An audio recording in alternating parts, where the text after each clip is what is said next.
Okay, Dine Bastas Dover Aser, which we said yesterday is the base, like putting something muksa down on something else. So that base becomes muksa. So da loy nasa basas elim ken muksa himunach sham ben hashmashas. Only if the muksa is there ben hashmashas, meaning from shkia Friday night until nightfall. But if it was not there ben hashmashas, rak acher kach hanichasham, they only put it there afterwards. Meaning Friday night, 2 hours after somebody decided to take a hammer and put it down on your bed, or on your table, the table does not become a basis, and sakli, then you're allowed to move the kli, meaning let's say in this case the bed or your table, afilu b'shasha muksalav, even when the muksa is on it, because it cannot be, it's only during ben hashmashas that the status of the base becomes also for the whole Shabbos. And that's the case. You're allowed to shake the table or the tablecloth me'atzamas from bones or klipin and peels, which are really muksa. When the shulchan and the mappa don't become a basis, mikayach haneres, because of the neres. Commission bar seif base. Fine. It has to intentionally have been placed there. Meaning, if you leave your wallet on the table by mistake, then you don't realize it until you come home from shul Friday night. So your table does not become a basis l'davar also because you didn't intend to leave your wallet there. It has to be done intentionally. But if it was just left there because you forgot, or happened to be that it fell there, then it does not become a basis. It's not becoming a basis unless it's his own kli. Meaning, if I go into somebody's house and put my wallet down on his table, it will not make his table into a base for muksa. If you take your muksa, put it on somebody else's kli, it does not become a basis. Why? A person cannot aser something that doesn't belong to him, but if the friend is not happy with it. Meaning, if the friend would be happy with what he's doing, then it's fine. But if not, then you cannot go making other people's things. Also, we have that also by the Zara. Somebody's not allowed to. You can't go bow down to somebody's animal and make his animal usher. It's not your. You don't have that power. Okay, how does it work with kids?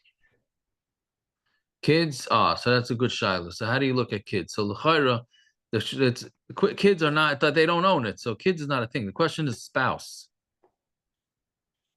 Right? That's the question. Right? Or anybody who has control over your things. So that's already a little bit more complicated. So I mean, it's as a machlokes like everything else. So if you have makom to be makel, you need to mixes the rabbana. But as far as I remember, kids do not have a say in the matter. By kids, I mean also like teenagers, not just little kids. Yeah, it's still not theirs. It's not theirs. It doesn't belong to them.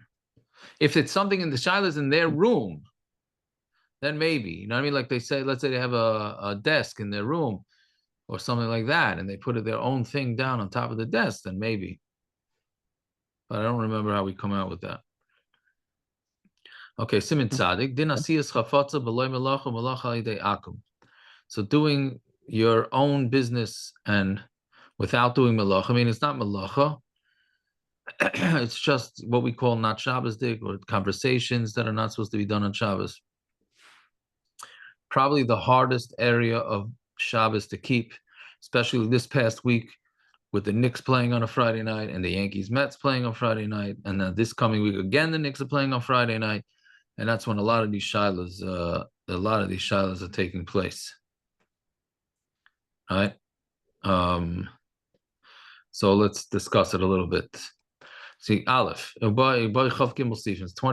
So Aleph, there are things that are also on Shabbos, even though they're not similar to Malacha, and they're not even going to come to doing a Malacha if you do them. Okay, so mipnei ma nesrus, and why are they also? If it's not malacha, so what's the problem?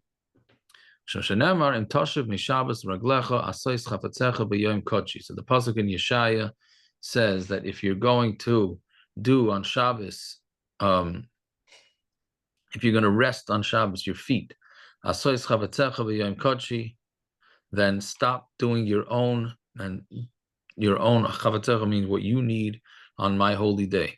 V'nemar v'chibadatim asois trachecha, and you should give cover to it from doing your own things, from looking out for your own objects, and for daber davar, and speaking whatever speeches you want. And you should be mechaber it from doing your own ways.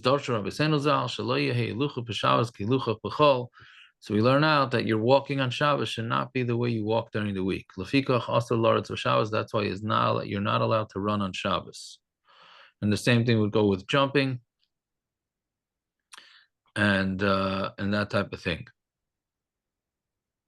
The dvar mitzvah mutar laretz, but to dvar mitzvah you're allowed to run.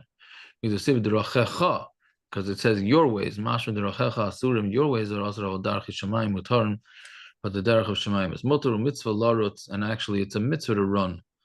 Pais can also say that it's if you're running to see something that's enjoyable, that would also be allowed, right? But other than that, there's no running on Shabbos. And you can't even take large steps on Shabbos, larger than normal. And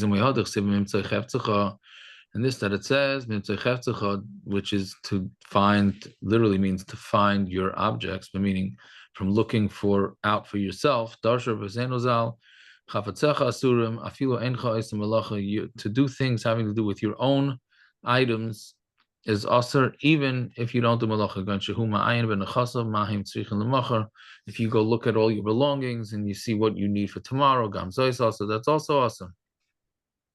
I mean, you can't go to your field or your storage house and take stock of what's necessary. You're not allowed to walk through a city to find a horse or a ship or a wagon. Meaning you're in the market for a used car. So you walk around a whole Shabbos looking for used cars. So that's also not allowed. The sachar, meaning you're doing it the sachar ma'achar Shabbos in order to rent it after Shabbos. You're not allowed to do it if it's recognizable that you're doing it for this. But if it's not recognizable, let's say you're walking from Far Rockaway to Woodmere, so you walk through Cedar Earth and you're looking out the windows, then that's okay.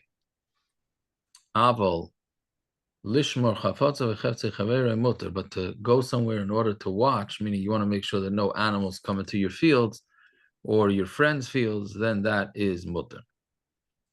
Gimel asal ha'ashach al tchum, you are not allowed to make it. Literally means that you're not allowed to make it dark on the tchum, meaning Tahainu, leilech b'Shabbos at seif atchum, to go on Shabbos till the end of the tchum, because you're not allowed to walk out of the tchum on Shabbos, or pachas, or a little bit less, and you wait there until it gets dark, in order to go quickly to get where you need to go.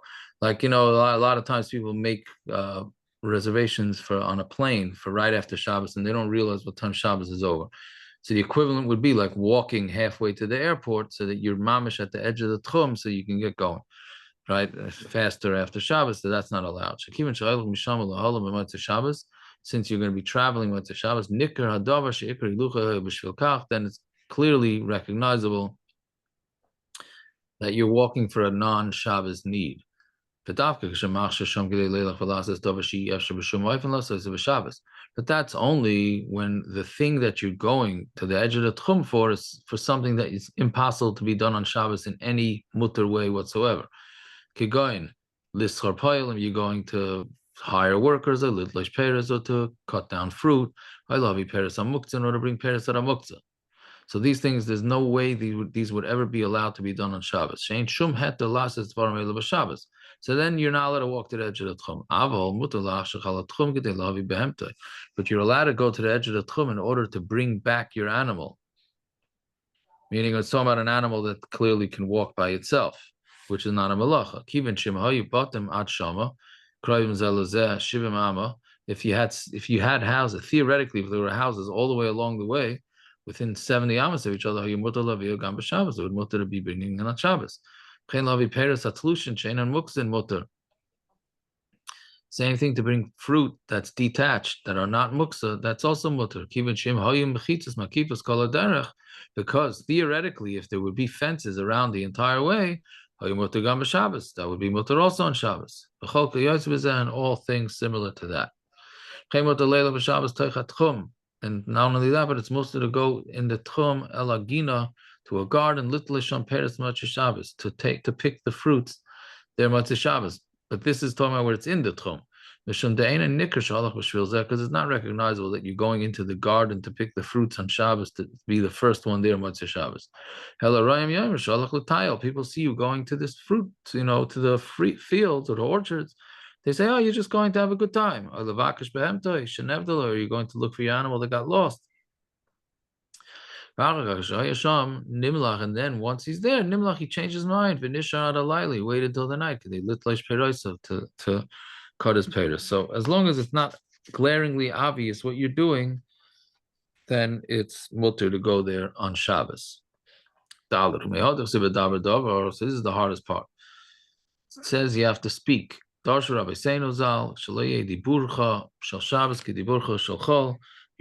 on Shabbos, should not be like you're talking during the week. Hilkoch. Also, you're not allowed to say, I'm going to do this tomorrow. Or I'm going to buy this and this item tomorrow. This is referring to something that you would be impossible for you to take care of it on this day. But if it's something that you would be able to do, theoretically,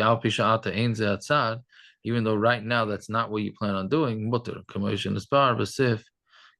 something that we said in Sif Gimel. As long as there's a potential way to do this thing on Shabbos, then you're allowed to talk about doing it on Sunday. What does this mean? On Shabbos, you're allowed to say, I'm going to such and such a place tomorrow. As long as you don't use a lashon that says you're going in a wagon. And you shouldn't speak about it so much. Meaning, first day's Yom Tov, when all you do is talk about what am I going to do Chalamayid. So if you make it in a way, and you're talking about something that theoretically would be mutter to do, so basically you say, okay, we're going to go to Manhattan. So you say it that way, l'chayr, it should be okay, because it's not mashma you're driving there. Certainly if you say, okay, we're going to walk to Manhattan, and everybody will figure out that you don't mean walking, then that would be okay to talk about, because theoretically you can walk to Manhattan on Shabbos. So that's the proper way to say it. You notice the Kitzur Shulchan doesn't say anything about saying, oh, Nishtaf Shabbos Geret, how we don't talk about it on Shabbos and then talk about it. Right? That's only in a very limited scenario. Stam, regular talk, this is probably the hardest part. Regular Devarim B'Telim, you're allowed to talk a little bit, but not a lot. Also, and you're not allowed to talk about painful things on Shabbos. Also, you're not allowed to make calculations with your mouth, meaning verbal calculations, whether these are calculations that will be or calculations that were already. But you need to know it could go in such and such I spent on this building for the workers' pay. And he still has to pay them. He needs to know the cheshbon, and it's also. Meaning, even though it's in the past, but still you need that information. But calculations that you have no need for, then you're allowed to say. Meaning, if you want to say, 20 years ago, I bought a car for $50. So even though that's discussing money, that's mutter because it has no bearing on anything nowadays. But as long as you don't talk about it too much. You are not allowed to have a lot of sicha b'teil on Shabbos commotion as bar la'el. So that's very difficult because either then we got to be quiet all Shabbos, or you got to talk in Torah, history, learning, and things like that on Shabbos, which is very difficult to do. All right. Everybody should have a fine night. Should be matzliach.